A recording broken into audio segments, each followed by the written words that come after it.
ہم کس کے مرود ہیں؟ حضور غوث پاک۔ سبحان اللہ۔ ان کے جنات کا واقعہ سناتا ہوں، گھبرانا نہیں، رات ہے، ایسا ہے، ٹینشن ونشن لینے کی حاجت نہیں ہے۔ جنات کی بات آتی نا تو ہمارے رونگٹے نا 2 فٹ اوپر ہو جاتے ہیں۔ پریشان مت ہوئیے گا جنات کی بات۔ سب سے زیادہ بچے بولیں گے ابو ہم کو استنجا کرانے لے چلنا، مولانا صاحب نے آج جنات بتا دیا۔ حضور غوث پاک علیہ رحمۃ اللہ علیہ اکرم کے پاس ایک بزرگ آئے، انہوں نے کہا حضور میری بچی غائب ہو گئی چھت سے۔ اس میں بہت بڑا سبق ہے ہماری اسلامی بہنوں کے لیے۔ میری بچی فاطمہ میری چھت کے گھر کی چھت سے غائب ہو گئی۔ انہوں نے حضور غوث پاک نے پوچھا کس وقت غائب ہوئی؟ تو فرمایا کہ انہوں نے، وہ جو بزرگ تھے انہوں نے کہا حضور مغرب کے بعد تقریباً وہ اوپر گئی تھی اور وہیں سے غائب ہو گئی۔ حضور غوث پاک علیہ رحمۃ اللہ اکرم نے فرمایا اچھا فلاں جنگل میں جانا، وہاں پر تم بسم اللہ پڑھ کر کے اپنے آزو بازو میں حصار کر لینا، یعنی گولا کھینچ لینا۔ مثال کے طور پہ بیٹھا ہو کوئی بندہ اور گولا کھینچ دیے کسی چیز سے بسم اللہ پڑھ کر کے، یہ کر لینا۔ اور رات کا حصہ گزرتا رہے گا، دھیرے دھیرے تمہیں جنات نظر آنے لگیں گے اور عجیب عجیب شکلیں ہوں گی، ڈراؤنی شکلیں ہوں گی، اور گھبرانا نہیں۔ سحری کے وقت ان جناتوں کا ایک آئے گا بادشاہ، لیڈر، بڑا آدمی، بادشاہ سمجھنا، وہ آئے گا اور تم اس سے اپنی بات کہنا، وہ تمہاری بات پوری کر دے گا۔ حضور غوث پاک علیہ رحمۃ اللہ اکرم نے یہ بات اس بزرگ کو بتا دی۔ وہ چلے گئے جنگل میں، انہوں نے حصار کیا اور بیٹھے گئے۔ دھیرے دھیرے اس لیے بتا رہا ہوں تاکہ ڈر ڈریے گا نہیں، وہ بھی ایک اللہ کی مخلوق ہے، ہم بھی ایک اللہ کی مخلوق ہیں۔ ہم کیڑے سے ڈر جاتے ہیں، ایسا کرتے ہیں، وہ خود ہم سے ڈر رہا ہوتا ہے۔ وہ بھی اللہ کی مخلوق ہے، ہم بھی اللہ کی مخلوق، ہم تو قادری ہیں، قادری کو ڈر نہیں لگتا۔ سبحان اللہ۔ تو جب وہ بزرگ وہ جنگل میں چاروں طرف حصار کر کے بیٹھ گئے، جو جو وقت گزرتا، رات گزر رہی تھی کہ جنات کی عجیب و غریب شکلیں، طرح طرح کے جنات، اب وہ حصار کے بازو سے گزرتے تھے۔ اگر آپ کے پاس سے سانپ گزر جائے،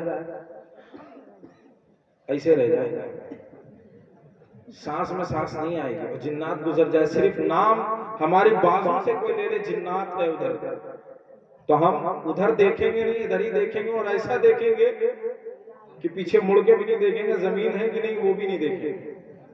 ان کے بازو سے جنات گزر رہے تھے، اب وہ پریشان، لیکن حضور غوث پاک نے فرمایا تھا پریشان مت ہونا، کچھ کر تو سکیں گے نہیں۔ حساب جو جو وقت گزرتا گیا، دھیرے دھیرے دھیرے دھیرے سحری کا وقت ہوا۔ سحری کے وقت میں آیا جنات کا بادشاہ، لیڈر۔ اب سوچو چھوٹے چھوٹوں کے چہرے کیسے ہوں گے تو بادشاہ کا چہرہ کیسا ہوگا؟ سب کا ویسا ہی ہوتا ہے بادشاہ۔ اب جیسے ہم میں کوئی بادشاہ بن جائے تو چہرہ اس کا بدل تھوڑا جائے گا، کان اتنے بڑے تو نہیں ہو جائیں گے، یا ناک ایک دم لمبی ہو جائے گی، ایسا نہیں ہے۔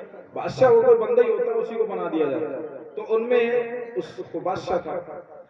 جب وہ حصار کے پاس سے گزرنے لگا، اس نے دیکھا کہ ایک شخص بیٹھا ہوا حصار کے اندر۔ اس نے کہا اے شخص تم یہاں کیوں بیٹھے ہو؟ کیا پریشانی ہے؟ تم یہاں پر کس لیے بیٹھے ہو؟ اتنے بیابان جنگل میں کچھ ہو جائے، تمہاری کیا حاجت ہے؟ اس نے کہا مجھے حضور غوث پاک نے بھیجا۔ جیسے کہا کہ مجھے حضور غوث پاک نے بھیجا ہے، گھوڑے سے اتر کر کے زمین پہ دو زانوں ہو کر بیٹھ گئے۔ بولے فرماؤ کیا حضور نے حکم دیا؟ فرماؤ کہو میرے لائق کیا خدمت ہے، کیا حکم دیا انہوں نے؟ تو اس بزرگ نے فرمایا، حضور غوث پاک نے فرمایا میری بچی چھت پر سے غائب ہو گئی ہے، شاید تمہارے کسی جنات نے اسے اٹھایا ہے، اسے لے کر کے آؤ۔ اس بادشاہ نے جناتوں میں اعلان کروایا کہ جاؤ اس کی بچی کو جس نے بھی لیا وہ لے کر کے آؤ۔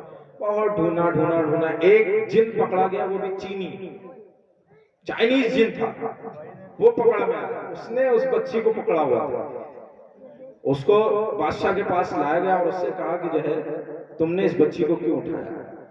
اس نے کہا حضور میرا دل اس پہ آ گیا تھا اور میں نے اسے اٹھا لیا، یہ ننگے سر تھی چھت پہ، میرا دل آیا میں نے اٹھا لیا۔ بادشاہ نے کہا کہ اس جنات کو قتل کرواؤ. اس بادشاہ نے اس جنات کو قتل کروانے کے بعد کہا حضور اور کوئی؟ تو ان بزرگ نے کہا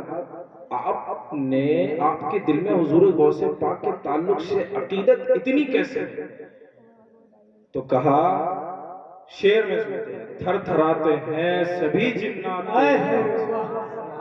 تھر تھراتے ہیں سبھی جنات تیرے نام سے ہے تیرا وہ دبدبا یا غوث اعظم دستگیر.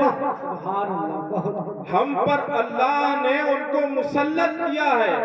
جب بھی جس وقت بھی وہ ہماری طرف نظر فرماتے ہیں ہم کانپنے لگتے ہیں. حضور غوث پاک کی بات وہاں بھی چلتی ہے تو اب گھبرانا نہیں. یا غوث المدد یا غوث المدد یا غوث المدد.